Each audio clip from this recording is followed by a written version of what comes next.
आपके साथ मैं हूं ऋतिक सविता। स्वागत है आपका एसपीएन 9 न्यूज की खास पेशकश आज की बात में। और आज की बात में हम बात करने वाले हैं कांग्रेस के नए अध्यक्ष मल्लिकार्जुन खड़गे को लेकर।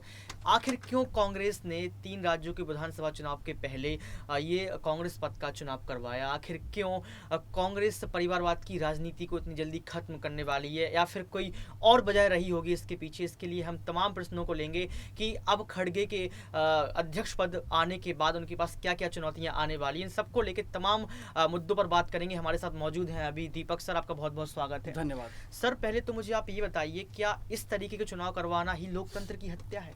देखिए, सबसे पहली बात तो यहाँ पर ये समझने की जरूरत है कि इस चुनाव की जरूरत क्यों पड़ी। कांग्रेस पार्टी जो सबसे पुरानी पार्टियों में से एक कही जाती है, और उसको ऐसे समय पर चुनाव कराने की वजह सामने आई जिसमें अभी 3 विधानसभा, जैसे कि आपने जिक्र किया, वो बहुत अहम होते हैं। और ऐसे में आप अपना कांग्रेस का अध्यक्ष ही बदल रहे हो। अध्यक्ष जो सबसे इंपॉर्टेंट रहता है, क्योंकि जब भी बड़ी बैठकें होती हैं तो उसी अध्यक्ष से विचार विमर्श होता है। और ऐसे में अगर देखा जाए, अध्यक्ष का फैसला ही काफ़ी कुछ यहाँ पर मामलों को आगे बढ़ाता है और कहीं ना कहीं रोक भी लगाता है। जैसा कि राहुल गांधी के समय हुआ था। राहुल गांधी के समय कई सारे विधानसभा चुनाव आए थे, लेकिन उन चुनावों में एक के बाद एक कांग्रेस पार्टी हारती चली गई। चाहे वो एक स्टार प्रचारक के रूप में उतरे हो या कांग्रेस के अध्यक्ष के रूप में उतरे हो, जनता ने उन्हें स्वीकार नहीं किया था। तो जनता को स्वीकार करने में समय लगता है। खड़गे का नाम बहुत लंबे समय तक जिस राज्य से वो बिलोंग करते थे, जिस क्षेत्र से वो आते थे, वहां पर चर्चाओं में था। लेकिन अब धीरे धीरे जनता को अगर आदत डालनी है मल्लिकार्जुन खड़गे के कांग्रेस अध्यक्ष पद पर, तो समय लगेगा। वो भी गांधी परिवार से अलग है। प्रियंका जी, सर मैं आपको टोकूंगा सर, एक इसकी वजह और भी आ रही है। सब लोग कह रहे हैं कि जो खड़गे हैं वो गांधी परिवार से अलग हैं, लेकिन आपको क्या लगता है कि खड़गे अपने हिसाब से राजनीति चलाएंगे? क्योंकि कहा जाता है कि जो रिमोट कंट्रोल वो अभी भी गांधी परिवार के पास ही है। ये सवाल सबसे पहले ही सवाल था कि गांधी परिवार के क्या हक में चलाएंगे या फिर अपने खुद के फैसले लेंगे। ये चुनौतियां हर किसी के सामने आती है। इससे पहले राष्ट्रपति चुनाव हुए थे, जब द्रौपदी मुर्मू थी, जो कि अब माननीय यहाँ पर राष्ट्रपति पद पर है, तो उनको लेकर भी सवाल थे कि क्या वो कठपुतली साबित होंगे। लेकिन अभी तक देखा जाए तो वो बहुत सही साबित हुई है। इसमें कुछ वजह इस वजह से जुड़ती है क्योंकि गांधी परिवार ने इस पार्टी को बहुत साल दिए हैं।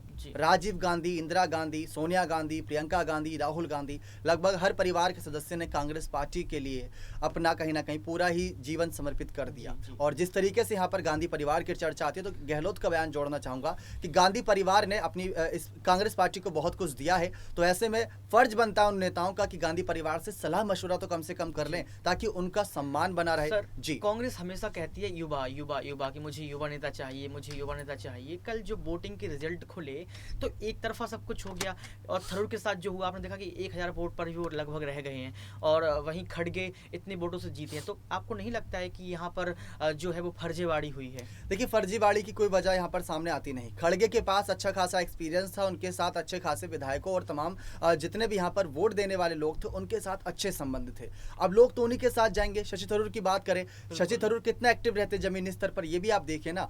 जो जिस हिसाब से एक्टिव था, उसके हिसाब से उन्हें समर्थन मिला। 1000 वोट मिले ना यहाँ पर थरूर को। 1000 वो लोग थे जिन्होंने यहाँ पर समर्थन दिया थरूर को, बिना निष्पक्ष हुए। तो ये वजह सामने आती है कि आपके जिसके साथ जैसे संबंध है, आप जिसके साथ जैसा व्यवहार करते हो, वही आपको बदले में मिलता है। और यहाँ पर खड़गे ने राजनीतिक तौर पर जो भी फैसले अभी तक लिए थे, वो जनता, वो जितने भी लोग, जितने भी कल वो कह सकते हैं 17 तारीख को वोट दिए थे, 19 तारीख को एक बड़े रिजल्ट में, यानी सब्र का फल उन्हें मिलता नजर आया। सर, एक सवाल मैं आपसे ये लूंगा कि आप मुझे ये बताइए कि यहाँ पर गहलोत और पायलट की लड़ाई चल रही है जी। तो एक सबसे बड़ी चुनौती ये देखी जा रही है अध्यक्ष बनने के बाद खड़गे के पास कि ये लड़ाई कैसे खत्म होगी।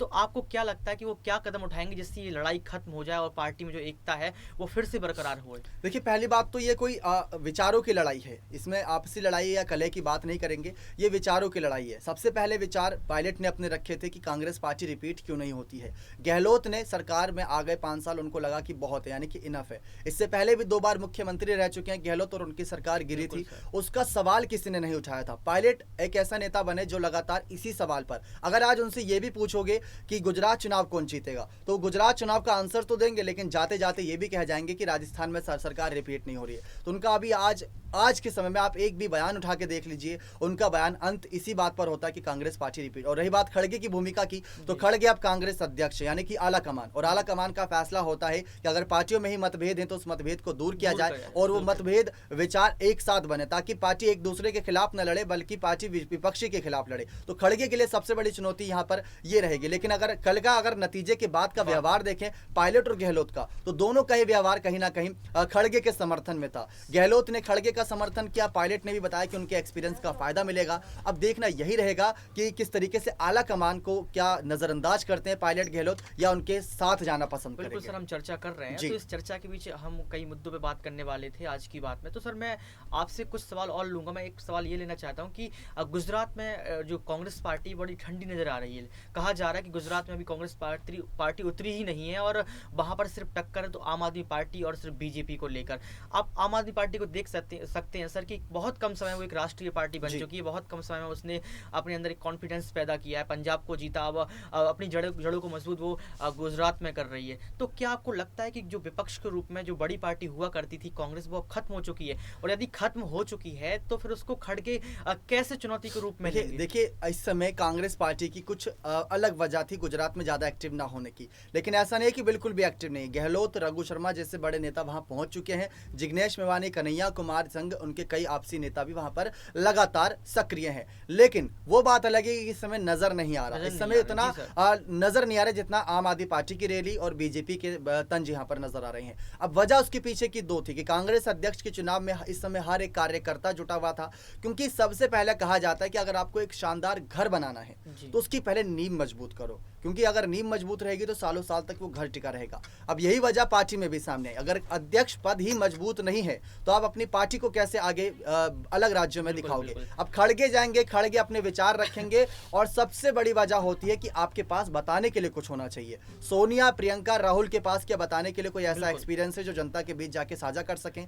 विरासत में उन्हें सारी यहाँ पर कांग्रेस पार्टी का धरोहर मिला हुआ है, उसी को आगे बढ़ा रहे हैं। लेकिन खड़गे जिनकी आंखों के सामने कह सकते हैं इतनी दर्द भरी घटनाएं हुई जिनका जिक्र इसमें नहीं करना चाहूंगा, लेकिन उन्होंने फिर भी अपने आप को मजबूती से खड़े रखा। समय मतलब जिनके पास खाने के लाले पड़े हुए थे आज सबसे पुरानी पार्टी के अध्यक्ष बने हैं, तो उनके पास कहने सुनने के लिए बहुत कुछ है। अगर उनके सामने कोई नेता आएगा, उनके सामने अगर कोई बड़ा विपक्षी नेता आएगा, चाहे पीएम मोदी का ही जिक्र कर लें, तो वो उनको भी चुनौती पेश करते, क्योंकि खड़गे के पास एक्सपीरियंस और उनके पास सक्सेस की जो कहीं ना कहीं जीत का जो कुछ मंत्र है वो उनके पास मौजूद है। सर आपने गुजरात पे बहुत अच्छा जिक्र किया और आपने बताया कि कांग्रेस इतनी बिल्कुल ऐसा नहीं है कि खत्म हो चुकी है। सर मैं आपसे अब हिमाचल प्रदेश पे मैं आपसे सवाल करना चाहता हूं कि जो कांग्रेस का चुनाव हुआ था अध्यक्ष पद का, उसमें खड़गे जीत गए हैं और कहीं ना कहीं मकसद ये था कि परिवारवाद की जो राजनीति थी वो खत्म हो जाएगी और एक मैसेज पहुंचेगा जनता तक कि जो कांग्रेस की परिवारवाद की राजनीति है, परिवारवाद वाला दाग वो खत्म हो चुका है। लेकिन अभी हिमाचल प्रदेश में प्रियंका गांधी ने एक जिक्र किया था कि जो इंदिरा गांधी है उनका एक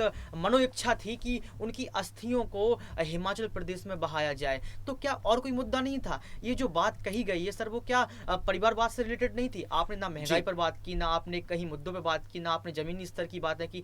तो आपको क्या लगता है इस प्रकार की जो बयानबाजी की जाती है कहीं ना कहीं इसको परिवारवाद की संज्ञा नहीं दी जा सकती है? और अगर यदि इसको खत्म करना होगा तो खड़गे इस पर कैसे चुनौती इसको समझेंगे और कैसे इसको पूरा करेंगे? देखिए परिवारवाद की राजनीति लगभग हर पार्टी में होती है, भले बीजेपी में ना दिख रही हो, लेकिन बीजेपी में कई ऐसे क्षेत्र होंगे जिन्हें परिवारवाद की राजनीति होती है। हिमाचल चुनाव का जिक्र कर लें, हिमाचल चुनाव में एक पद की बात कर रही है भारतीय जनता पार्टी और कई जगह ऐसा क्लैश हो रहा है कि अगर एक परिवार से एक पद दिया जाता है तो कुछ परिवार ऐसे हैं जहां से कुछ 2-3 नाम सामने आ रहे हैं, तो वहां पर उनके लिए चुनौती है। तो परिवारवाद की राजनीति मायने नहीं रखती, मायने रखता है विचार। अगर उसी परिवार में से विचार अच्छे हैं तो फर्क नहीं पड़ता कि कितने भी सदस्य आगे आ जाए। कई सारी ऐसी पार्टियां हैं जिनका जिक्र हम कर सकते हैं। मुलायम सिंह यादव 3 बार मुख्यमंत्री रहे, अखिलेश यादव ने भी यूपी कमान संभाली, लोगों ने उन्हें स्वीकार किया। भले अगली बार उन्होंने नकार दिया लेकिन यहाँ पर लोगों ने स्वीकार किया। लालू प्रसाद यादव के बाद यहाँ पर राबड़ी देवी आई, फिर तेजस्वी यादव आए। ऐसे कई परिवार हैं जो आगे बढ़ रहे हैं, लेकिन विचार धारा इंपॉर्टेंट रहती है यहाँ पर जनता के बीच। और यही बात हिमाचल चुनाव का आपने जिक्र किया है,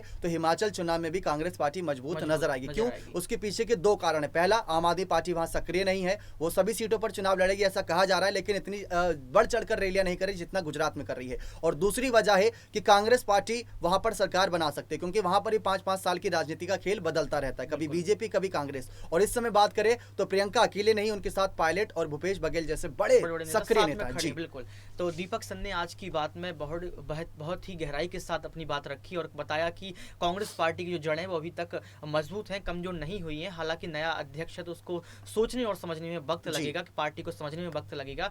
लेकिन हमें देखना ये होगा कि 3 राज्यों के जो विधानसभा चुनाव नजदीक हैं उसमें क्या कुछ करके दिखाएंगे खड़गे, कैसी राजनीति करेंगे, क्या कांग्रेस का जो इतिहास रहा है उसको बदल देंगे और किसको स्टार प्रचारक के रूप में उतारेंगे रैलियों के लिए। ये तमाम सवाल और मुद्दे बने हुए हैं, आपको अपडेट्स देते रहेंगे। और आज की बात में सिर्फ इतना ही। देखते रहिए SPN9 न्यूज। बहुत शुक्रिया।